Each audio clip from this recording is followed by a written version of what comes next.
আজকের রান্নাটা করতে সহজ বাট খেতে অসাধারণ। এই রান্নাটা আমার মায়ের কাছ থেকে শেখা। তো প্রথমে হচ্ছে তেজপাতা, এলাচ, লবঙ্গ, দারচিনি, জিরা এবং কিছু শুকনো মরিচ আমি ভেজে তারপর গুঁড়া করে নিব।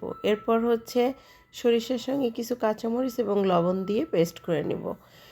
আর এখানে আমি পাঙ্গাস মাছ দিয়েছি, ধনের গুঁড়া আর মরিচের গুঁড়া, হলুদের গুঁড়া, আর হচ্ছে আমি কিছু মশলা যে পেস্ট করে রেখেছি, আদা বাটা, জিরা বাটা আর রসুন বাটা, এগুলো আমি এটার মধ্যে আস্তে আস্তে অ্যাড করব। তো এই রান্নাটা আসলে অনেকেই হয়তো পারেন, অনেকে পারেন না।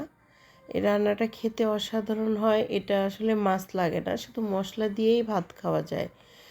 তো আমার বাবা এই রান্নাটা খুব বেশি পছন্দ করতো, আমিও খুব বেশি পছন্দ করি, ভালো লাগে আমার কাছে। আর আমার মায়ের হাতের এই রান্নাটা তো আসলে অমৃতর মতো হয়।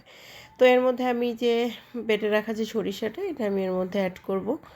সরিষা দিয়ে তারপর হচ্ছে আমি এখানে ওই যে ভেজে রেখেছিলাম, যে মশলাটা ভেজে গুঁড়া করে রেখেছিলাম, ওটা আমি এর মধ্যে অ্যাড করব।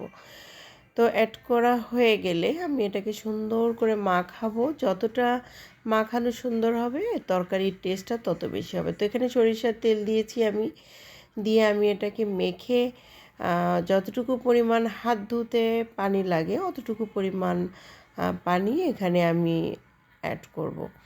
তো অ্যাড করে আমি এটাকে আসলে দুটো সিট দিয়ে নামিয়ে ফেলবো। প্রেশার কুকারের রান্নাটা আর কি করব। তো যাই হোক, এরপরে হচ্ছে আমি মাছটা নামিয়ে পরিবেশন করলাম। কেমন হয়েছে কালারটা? আসলে খেতে অসাধারণ। ভালো থাকবে।